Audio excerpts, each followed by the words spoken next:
आजच्या सभेला उपस्थित असणारे आपले खासदार प्रांताध्यक्ष सुनीलजी तटकरेजी, प्रदेशाध्यक्ष महिलांची जबाबदारी स्वीकारलेल्या रुपाली चाकणजी, प्रमोद हिंदूराव, अनिकेतजी तटकरे,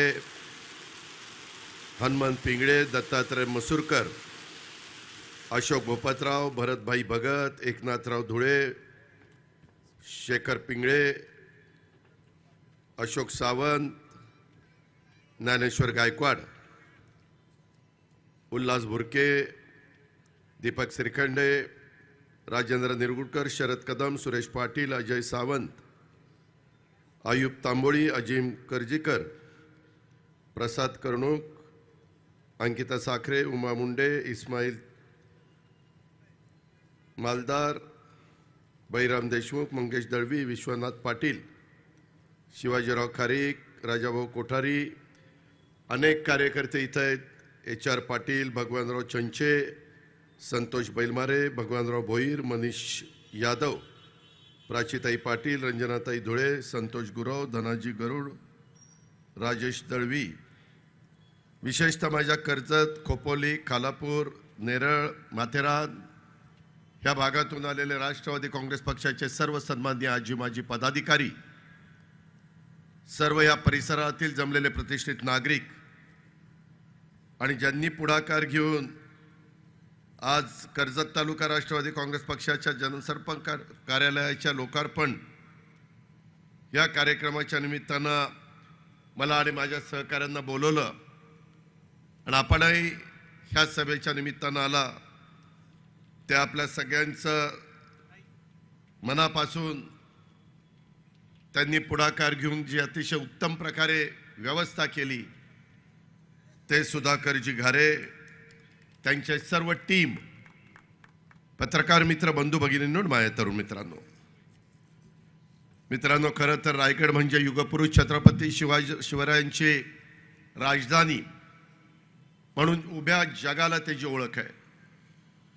आणि युगपुरुष छत्रपती शिवरायांनी मावळ्यांना सोबत घेऊन एक निर्धार केला. मेहनत, जिद्द आणि पराक्रमाने महाकाय शत्रूला नमवलं. त्या छत्रपती शिवरायांनी स्वराज्याचं स्वप्न या आपल्या रायगडच्या मातीमध्ये साकार केलं. आणि अशा माझ्या रायगडच्या मातीतून आपण सर्वजण एक नवी ऊर्जा घेऊन येत्या वर्षामध्ये लोकसभेच्या निवडणुका आहेत, विधानसभेच्या निवडणुका आहेत, स्थानिक स्वराज्य संस्थांच्याही निवडणुकीच्या बद्दल सुप्रीम कोर्टामध्ये केस चालू आहे. त्याचाही निकाल लागल्यानंतर लहान कार्यकर्त्याला वाटतं की मला पण कुठेतरी जिल्हा परिषद, तालुका पंचायत, नगरपालिका, नगर परिषद, नगरपंचायत इथं कुठं संधी मिळावी. परंतु थोड्या कोर्टामध्ये केस चालू असल्यामुळे त्या निवडणुका थांबलेल्या आहेत. शेवटी आपल्याला सगळ्यांना आपला व्यवसाय, पाणी, धंदा सगळं करावंच लागतं. परंतु ते करत असताना त्या राज्याचा सर्वांगीण विकास करणारी माणसं, त्या राज्याचा सर्व जाती धर्माला न्याय देणारे सरकारचे राज्यकर्ते, अशांच्या पाठीशी जर उभं राहिलं, कायदा सुव्यवस्था चांगला राहिला पाहिजे, लोकांचे प्रश्न सुटले पाहिजे, सर्वसामान्य शेवटच्या माणसाला देखील हे सरकार माझ्याकरता काम करता अशा प्रकारचा विश्वास हा कृतीतनं वाटला पाहिजे. ह्या पद्धतीचं काम आपल्याला सगळ्यांना करायचं आहे. मधल्या काळामध्ये काही राजकीय बदल झाले, त्याच्याबद्दल बराच उहापोह झाला. खरं तर मला आपल्याला सगळ्यांना सांगायचं आहे की आम्ही सगळेजण काम करत असताना युगपुरुष छत्रपती शिवाजी महाराजांची प्रेरणा आणि शाहू फुले आंबेडकरांचा विचारधारा आणि स्वर्गीय यशवंतराव चव्हाण साहेबांनी सांगितलेल्या सत्तेतून बहुजन समाजाचा विकास या सूत्रावर चालणारा हा राष्ट्रवादी काँग्रेस पक्ष आहे. आपल्या इथं मगाशीच बोलत असताना सुधाकरजींनी सांगितलं, सुनीलजींनी सांगितलं की या जिल्ह्यामध्ये, या तालुक्यामध्ये समुद्र किनारा आहे, डोंगराळ भाग आहे, नागरीकरण मोठ्या प्रमाणावर होत आहे. दळणवळणाच्या निमित्तानं रेल्वे गेली आहे. रस्त्यांचं जाळं निर्माण झालेलं आहे. लवकरच आमचा प्रयत्न आहे की पनवेलच्या परिसरामध्ये आंतरराष्ट्रीय दर्जाचा विमानतळ व्हावा. त्याच्यातून पण या भागामध्ये चित्र बदललं जाणार आहे. अनेक महत्त्वाच्या भागाला जोडणारं काम, विशेषतः माझा नगर जिल्हा असेल, पुणे जिल्हा असेल, तिकडून घाटातनं येताना लोकांना त्रास होतो. तिथंही काही वेगळी व्यवस्था करण्याचा या सरकारचा आमचा सगळ्यांचा प्रयत्न आहे. का तर इथल्या तरुणांना त्याच्यातनं रोजगार जास्त मिळाला पाहिजे. मी बघितलंय राजकीय जीवनामध्ये, मी सुनील तटकरे जे आम्ही अनेक जण काम करतो, आज 30, 32, 35 वर्ष काम करतोय. त्याच्यातून पर्यटनाला जर आपण चालना दिली तर सर्वात जास्त रोजगार हा स्थानिकांना मिळतो. शेवटी प्रत्येकाच्या रोजीरोटीचा प्रश्न आहे. आम्ही तर पंतप्रधान नरेंद्र मोदी साहेबांनी ज्या गेल्या 9 वर्षामध्ये, 9.5 वर्षामध्ये भारताच्या जनतेच्या करता योजना जाहीर केलेल्या आहेत, त्या योजना शेवटच्या माणसाच्या पर्यंत पोहोचवण्याच्या करता आमचा सगळ्यांचा प्रयत्न चालू आहे. वेगवेगळ्या पद्धतीनं बसेस त्यामध्ये सोडलेले आहेत. त्याच्यात केंद्राच्या काही योजना आहेत, राज्याच्या काही योजना आहेत. शासन आपल्या दारी या निमित्तानं देखील लोकांच्या पर्यंत जाऊन त्याच्यातनं महिला असतील, पुरुष असतील, दिव्यांग असतील, समाजातल्या सर्व जाती धर्माचा घटक असेल, त्याचा अधिकार आहे, तो अधिकार देण्याचं काम, त्याला लाभ देण्याचं काम आम्ही सगळेजण एकनाथराव शिंदे, देवेंद्र फडणवीस आणि आम्ही ह्या महायुतीच्या सरकारच्या माध्यमातून करतो. मित्रांनो, काही जण कदाचित विचार करत असतील की ही भूमिका का घेतली. ही भूमिका घेण्याचं आम्ही काही साधू संत नाहीये. आम्ही अनेक वर्ष सरकारमध्ये काम केलं, अनेक सरकारमध्ये काम केले.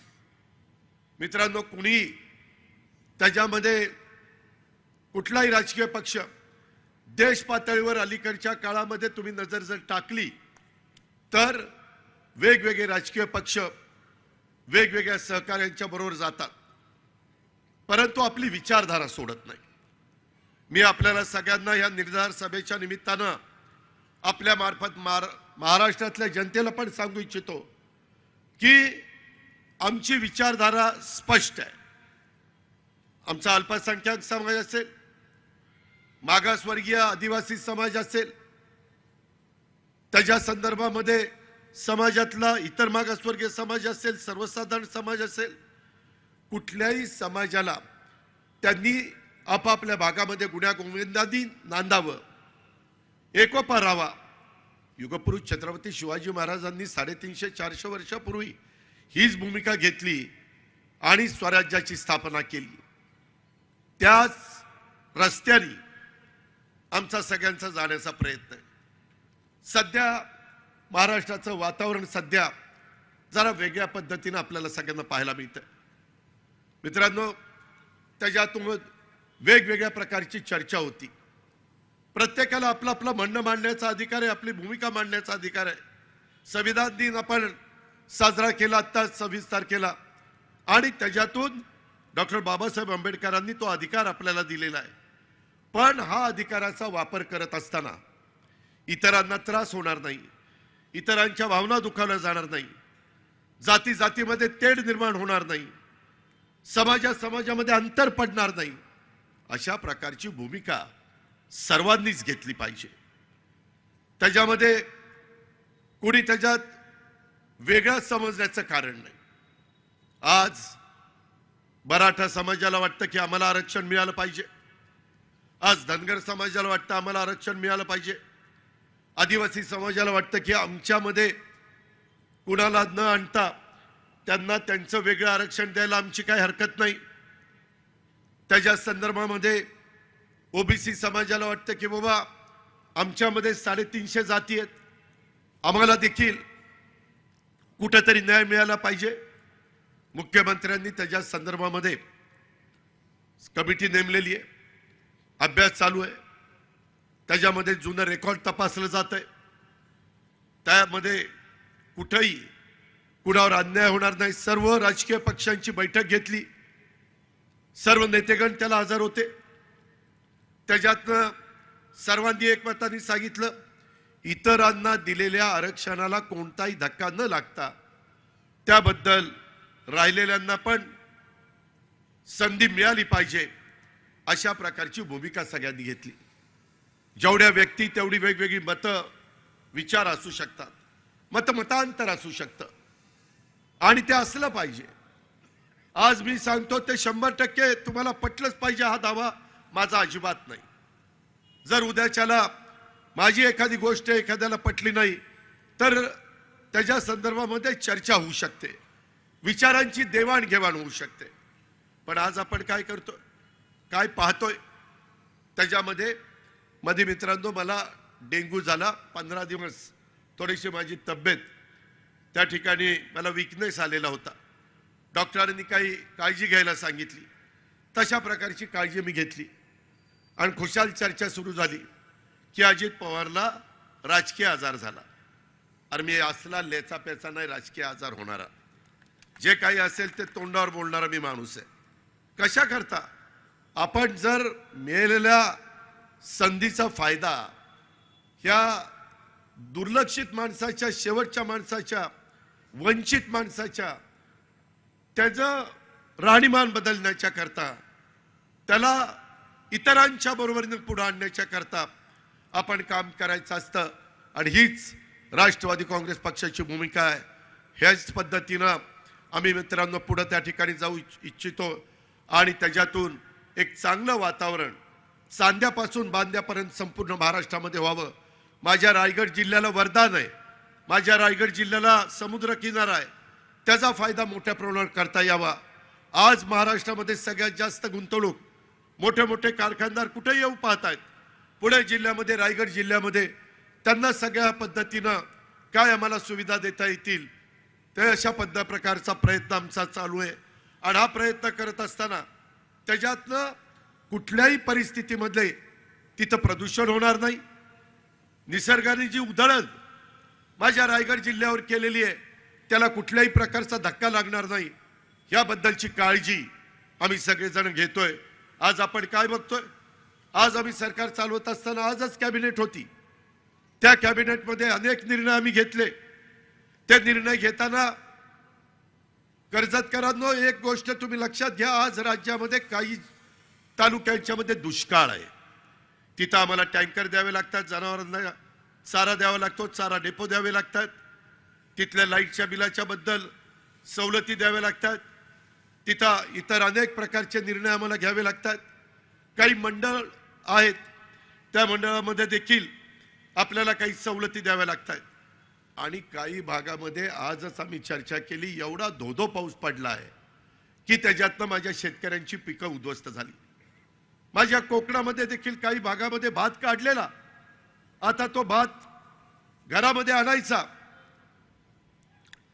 परंतु सगळा भात भिजून गेला. अशा प्रकारची संकट येत आहे. त्याच्याकरता पीक विमा उतरवलेला आहे. 1 रुपयामध्ये पीक विमा आजपर्यंतच्या कुठल्याही राज्यकर्त्यांनी, मी मागे देखील सरकारमध्ये काम केलेलं आहे, अनेक सरकारमध्ये काम करणारा कार्यकर्ता म्हणून तुम्ही आजपर्यंत मला पाहिलेलं आहे. परंतु आता आम्ही या महायुतीच्या काळामध्ये तुम्ही पैसे भरायचे नाही, आम्ही तुमचे त्या ठिकाणी 1 रुपया भरणार, तुम्ही 1 रुपया भरायचा, बाकी सगळे पैसे केंद्र सरकार, राज्य सरकार भरणार. ह्या प्रकारे आपण सगळ्यांनी भूमिका घेतली. आता आम्ही विमा कंपन्यांना सांगितलंय आणि जिथं जिथं नुकसान झालं तिथं मदत करायला सांगितलेली. NDRF SDRF ची मदत त्या ठिकाणी आम्ही करतोय. मध्ये इशारवाडीला जी दुर्घटना घडली, ज्याचा उल्लेख मगाशी बोलत असताना सुधाकर घारेंनी केला, त्या संदर्भामध्ये आपल्या विशेषतः सह्याद्रीच्या ह्या दऱ्याखोऱ्यात, मग कोल्हापूर, सातारा, सांगली, माझं रायगड, पुणे, ह्या सगळ्या भागामध्ये अनेकदा दरडी कोसळतात. पावसाळा सुरू झाल्यानंतर कधी कधी गावाच्या गावं गाडली जातात, वाड्याच्या वाड्या उद्ध्वस्त होतात. आणि त्यामध्ये आम्ही दरडग्रस्त भाग, दरड प्रवण भागाला मदत करण्याची भूमिका घेतली. रायगड जिल्ह्यामध्ये अनेक गावं वाड्या त्याच्यामध्ये निवडल्या गेलेल्या आहेत. शेवटी प्रत्येक माणसाचा जीव अतिशय महत्त्वाचा असतो. ही भूमिका आम्ही घेतली आणि तशा पद्धतीनं कामाला सुरुवात केली. मित्रांनो, निसर्गाच्या पुढे कुणाचं चालत नाही. कधी अवकाळी पाऊस येतो, कधी गारपीट होती, आत्ताही गारपीट झालेली आहे. कधी दुष्काळ पडतो, कधी अतिवृष्टी होती. अशा अनेक प्रकारच्या घटना घडतात, परंतु त्याच्यातनं समाजाला बाहेर काढायचं असतं, त्याच्यातनं समाजाला मदत करायची असते. आत्ताचंच उदाहरण मी तुम्हाला देतो. ग्लोबल वॉर्मिंगचं संकट अनेकदा ग्रामीण भागातल्या माझ्या लोकांना कळत नाही की ग्लोबल वॉर्मिंग म्हणजे काय. आज वसुंधरा पृथ्वी त्याच्या संदर्भातले काही प्रश्न निर्माण झालेले आहेत. आज उत्तराखंडमध्ये बोगदा दुर्घटना घडली. उत्तर काशीतली सिलकरारा बोगद्यामध्ये 41 कामगार अडकले. संपूर्ण देशाचं लक्ष, पंतप्रधानांचं लक्ष, जगाचं लक्ष या रेस्क्यू ऑपरेशन मध्ये किती दिवस? 17 दिवस ती लोक खाली काढली, त्या ह्याच्यामध्ये अडकलेली होती. तुम्ही विचार करा, त्या बोगद्यामध्ये काम करताना 17 दिवस ती अडकतात आणि त्यांना बाहेर काढण्यात येतं. 41 कामगारांना आता बाहेर काढलं, 2 कामगारांना आधी बाहेर काढलं. सांगायचं तात्पर्य, टेक्नॉलॉजी मोठ्या प्रमाणावर बदलली. प्रत्येक माणसाला काम करत असताना त्याला सगळ्या सुविधा, त्याचं आरोग्य चांगलं राहिलं पाहिजे. त्याच्याकरता आम्ही 5-5 लाख रुपयाचा त्याला विम्याचं संरक्षण दिलेलं आहे. त्याचा खर्च गरिबाला झेपत नाही.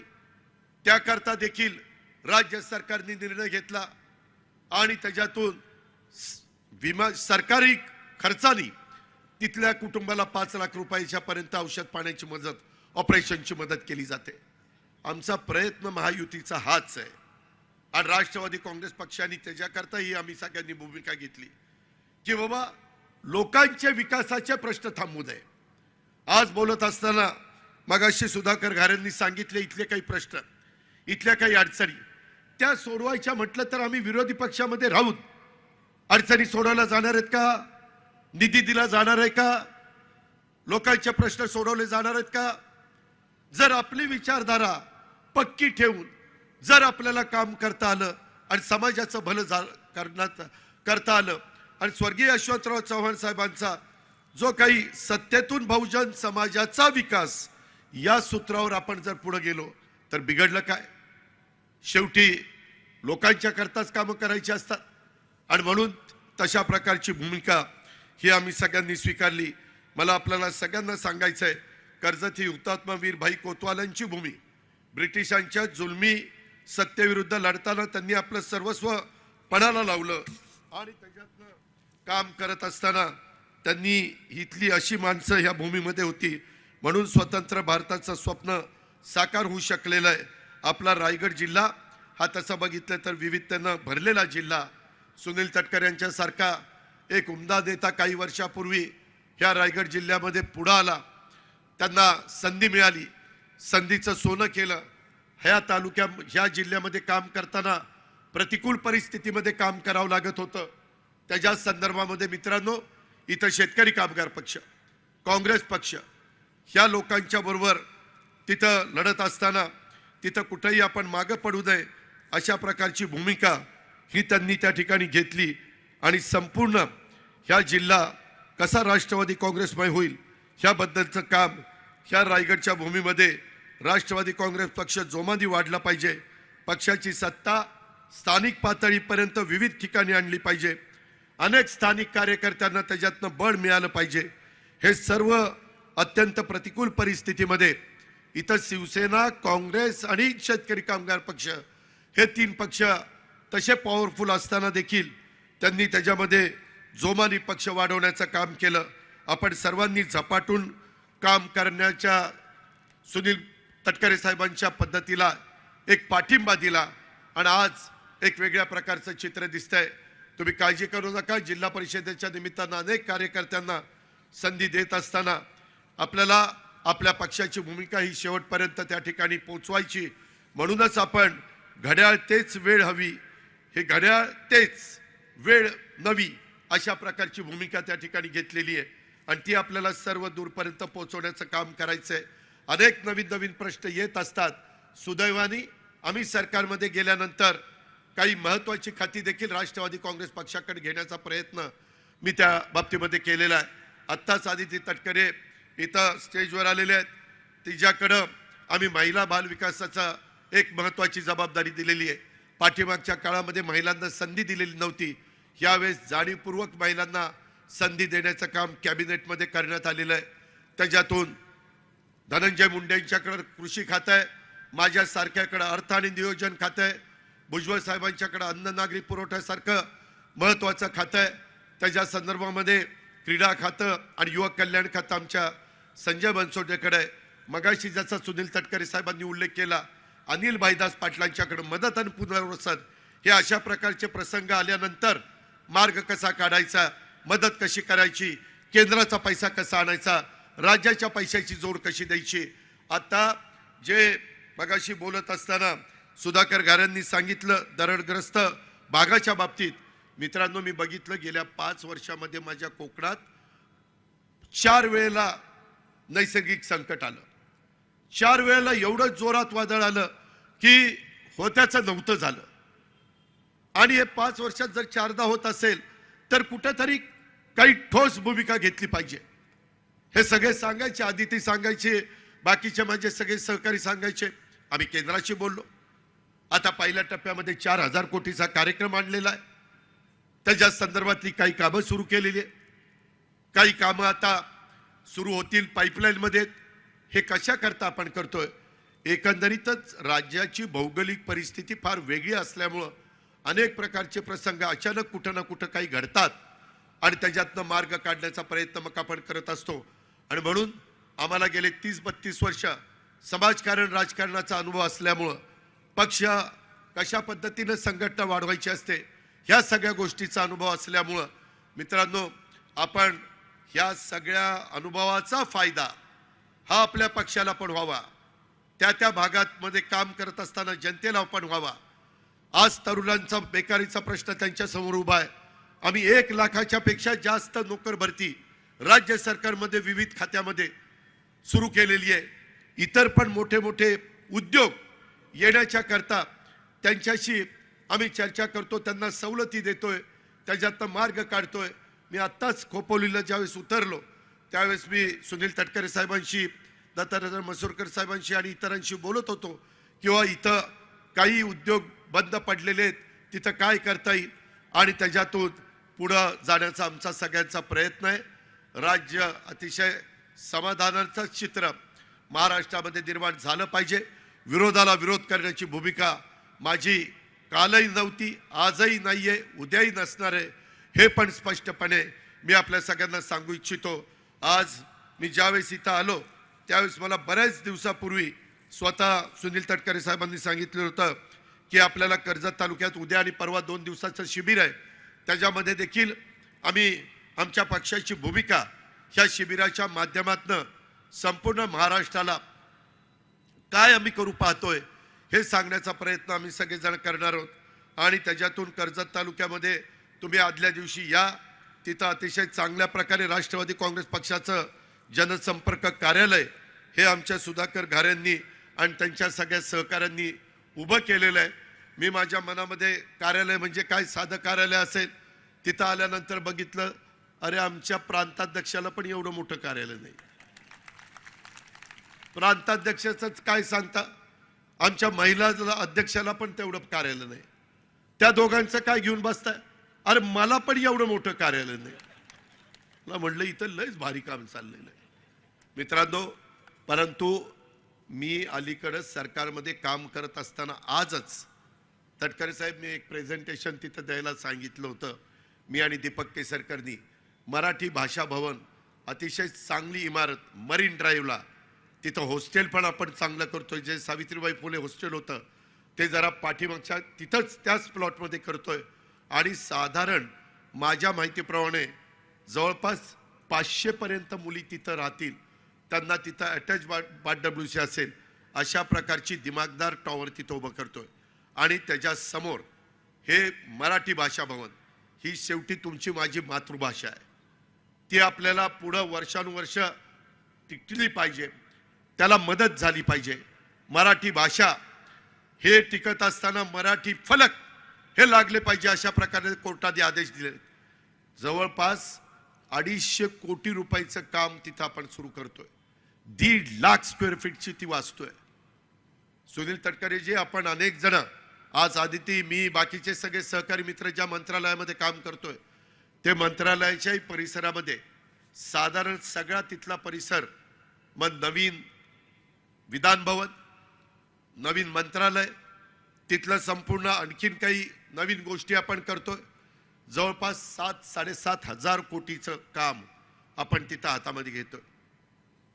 शेवटी माझा महाराष्ट्रातला सर्वसामान्य माणूस कामाच्या निमित्तानं जर कुठल्या कार्यालयात सरकारच्या गेला तर तिथं त्याला सुविधा मिळाल्या पाहिजे.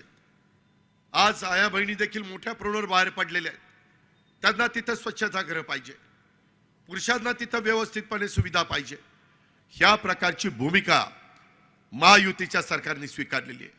आज ते प्रेझेंटेशन बघितल्यानंतर मुख्यमंत्र्यांनी पण त्याला मान्यता दिली, कॅबिनेटनी मान्यता दिली, देवेंद्रजींनी मान्यता दिली.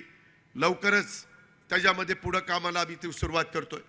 आता नावाशेवा ते शिवडी हाही ब्रिज साधारण नवीन वर्षामध्ये सुरू करण्याचा आमचा सगळ्यांचा मानस आहे. उद्याच्या 4 तारखेला देशाचे पंतप्रधान सिंधुदुर्गला येत आहेत. नेव्हीचा फार मोठा कार्यक्रम आपण त्या बाबतीमध्ये करतोय. वेगवेगळ्या गोष्टी जे तुमच्या माझ्या राज्याच्या भल्या करता असतील त्या आपल्या राज्यामध्ये कशा आणता येतील, त्याच्यातनं केंद्राची मदत कशी मिळवता येईल, केंद्राचा निधी कसा मिळवता येईल, ह्या प्रकारचं सातत्याने काम आमचं चाललेलं आहे. वेळ पडली तर सकाळी 9 वाजता 8:30 वाजता मंत्रालयामध्ये जायचं आणि कामाला सुरुवात करायची. त्याच्यामध्ये आम्हाला ती आवड आहे. लोकांचं काम झालं पाहिजे. आज मंत्रालयामध्ये माणूस आल्यानंतर त्याला तिथं त्याचं काम होतंय अशा पद्धतीचे एक विश्वास वाटला पाहिजे. हे नुसतं मंत्रालयापुरतं नाही, ज्याचा उल्लेख मगाशी बोलत असताना रुपाली चाकणकरांनी केला. राष्ट्रवादी काँग्रेस पक्षाच्या ऑफिसमध्ये देखील आम्ही मंत्रीगण त्या ठिकाणी आठवड्यातनं 1 दिवस जनता दरबार घेतो. का तर लोकांचे प्रश्न सुटावेत. सुधाकर घारेजी, आपण तिथं तालुका अध्यक्षाला, महिला अध्यक्षाला, युवक अध्यक्षाला, युवती अध्यक्षाला, सगळ्या शहरातल्या अध्यक्षांना अतिशय चांगल्या प्रकारची सोय केलेली आहे. येणारा तिथं प्रत्येक माणूस, कार्यकर्ते येतीलच, परंतु नागरिक ज्यावेळेस येतील, त्याच्या अडीअडचणी घेऊन येतील, त्यावेळेस त्या ऑफिसमध्ये बसणाऱ्या सगळ्या कार्यकर्त्यांनी, सगळ्या पदाधिकाऱ्यांनी, विशेषतः आलेल्यांना व्यवस्थितपणे त्यांना वागणूक दिली पाहिजे. आपलेपणाने त्यांच्याशी बोललं पाहिजे. आम्ही देखील निवडणूक देण्याच्या राष्ट्रवादी काँग्रेस पक्षाची भूमिका आहे आणि तशा पद्धतीचं काम सुधाकर घारेजी त्या परिसरामध्ये झालं पाहिजे. तिथं CCTV कॅमेरे पण बरेच बसलेत, मी मगाशी स्क्रीनवर बघितलं. त्याच्यामुळं आम्ही अचानक जर का बघितलं तर राष्ट्रवादी काँग्रेस पक्षाचा महिला असेल, युवती असेल, युवक असेल, वडीलधारी कार्यकर्ता असेल, प्रत्येक जण येणाऱ्या माणसाशी आपलेपणाने वागतायत, आपलेपणाने बोलतायत, त्याचे प्रश्न समजून घेण्याचा प्रयत्न करतायत आणि त्याची सोडवणूक करण्याच्या करता जे प्रश्न तुमच्या स्तरावर सुटतील ते तुम्ही इथं सोडवा. इथून मुंबई काही फार लांब नाहीये आणि जे प्रश्न तुमच्या हाताबाहेरचे असतील ते मुंबईमध्ये आम्ही आहोत, आदिती आहे, बाकीचे सगळे आहेत, तिथं आणून तिथं सांगा. विशेषतः सार्वजनिक प्रश्नाला प्राधान्य द्या. वैयक्तिक पण प्रश्न लोकांचे सुटले पाहिजेत, परंतु इथं असणाऱ्या आदिवासी भागातल्या लोकांचे प्रश्न, ज्याचा उल्लेख मगाशी बोलत असताना सुधाकरजींनी केला की अजून काही वाड्या वस्त्यांच्या करता रस्ते नाही आहेत, त्याच्याकरता वेगळा निधी मी आज तुम्हाला सांगतो. उद्याच्या येणाऱ्या नागपूरला आम्ही 6 तारखेला जाणार आहे. 7 तारखेपासून अधिवेशन आहे. त्या अधिवेशनामध्ये पुरवणी मागण्या ज्यावेळेस सादर केल्या जातील त्यावेळेस साधारण माझा आणि सरकारचा, मुख्यमंत्र्यांचा आणि बाकीच्या सगळ्यांचा प्रयत्न आहे की त्याच्यातून अधिक निधीची तरतूद करून हे वेगवेगळे प्रश्न अल्पसंख्याक समाजाचे असतील, आदिवासी समाजाचे असतील, तरुणांचे असतील किंवा इतर घटकांचे असतील. मला अनेक कार्यकर्ते सांगतात की दादा त्याच्यामध्ये मागासवर्गीय, आदिवासी, OBC इंटी भटके ह्या सगळ्यांच्या मुलांची शिष्यवृत्ती किंवा आणखी काही पैसे हे थकलेले आहेत. आम्ही आजच निर्णय घेतलेला आहे, जेवढी काही रक्कम ती पूर्ण करण्याच्या करता लागेल ती सगळी रक्कम आपल्याला उद्याच्या काळामध्ये कशी देता येईल याबद्दलचा पण प्रयत्न हा महायुती सरकारचा आहे. त्याबद्दल तुम्ही काही काळजी करू नका. माझी तुम्हाला एवढीच विनंती आहे की एकंदरीत आज बरेच दिवस मला स्वतः तटकरे साहेब सांगत होते, रेवस ते रेड्डी सागरी मार्गामध्ये एक अडथळा निर्माण झाला होता. सकाळी 10 वाजता मीटिंग घेतली, 10:30 वाजता अडथळा दूर केला आणि कामं पुढे जायला सांगितलं. तुम्ही कामाच्या बाबतीत काळजी करू नका. आपलं नाणं खणखणीत आहे, काय कुणी नाव ठेवण्याचं कारण नाहीये आणि ते आपण सिद्ध करून दाखवलेलं आहे आणि त्याच्यातूनच आपल्याला बाबांनो पुढे जायचंय. परंतु ते पुढे जात असताना माझी तुम्हाला सगळ्यांना आग्रहाची विनंती आहे, ह्या नवीन कार्यालयाच्या उद्घाटनाच्या निमित्तानं ह्या निर्धार सभेमध्ये आपल्या सर्वांच्या समोर संवाद साधत असताना आज तुमचा उत्साह मी ज्यावेळेस बघितला, आज तुमच्या चेहऱ्यावरचा हसू ज्यावेळेस आम्ही बघितलं, ज्या पद्धतीनं प्रचंड गर्दीत आमच्या सगळ्यांचं स्वागत केलं, दोन्ही बाजूला दुकानदार असतील किंवा घरातली लोक असतील ते त्या ठिकाणी आम्हाला प्रोत्साहन देत होते.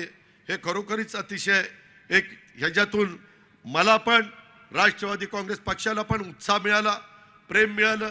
इथल्या कार्यकर्त्याची मेहनत पाहून एक नवी ऊर्जा ही आम्हाला देखील त्याच्यातनं मिळाली. ही ऊर्जा आपल्याला सर्व दूरपर्यंत पोचवायची आणि ते पोचवण्याच्या करता आपण पण काळजी करू नका. इथली तरुण मुलं वेगवेगळ्या घोषणा देत होती, त्याबद्दल पण काळजी करू नका. पहिली लोकसभेची निवडणूक आहे आणि नंतर तुमच्या मनात जी आहे ती निवडणूक आहे. परंतु आम्ही लोकांच्या मनामध्ये काय आहे ते जाणणारी माणसं आहोत. लोकशाहीमध्ये काम करत असताना बहुमताचा आदर करायचा असतो हे आम्ही आमच्या वरिष्ठांसकट सगळ्यांना सांगत होतो. परंतु काहींनी ऐकलं, काहींनी नाही ऐकलं. आता काय करायचं, शेवटी लोकांचे प्रश्न सुटावेत म्हणून अशा प्रकारची भूमिका ही मित्रांनो आम्हाला सगळ्यांना घ्यावी लागलेली आहे.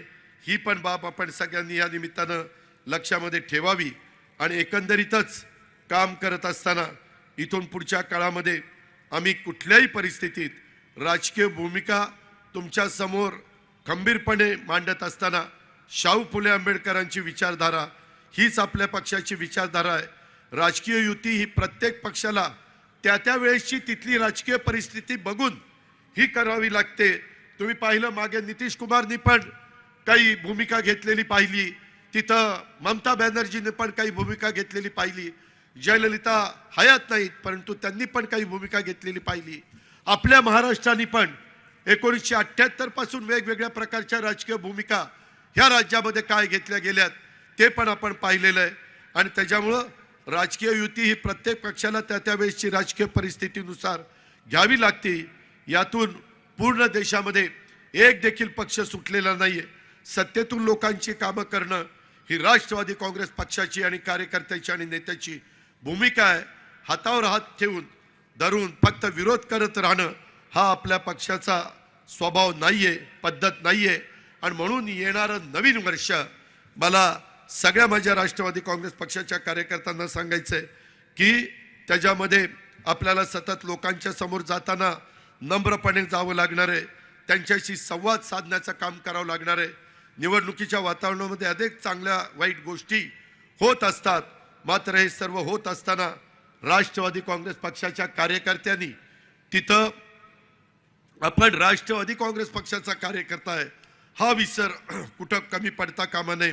आणि त्याच्यातून त्या नात्यानेच तुम्हाला निर्धार करावा लागणार आहे आणि तुम्ही सर्व हे निर्धार सभेच्या निमित्तानं लक्षात घ्याल अशा प्रकारची अपेक्षा या निमित्तानं व्यक्त करतो.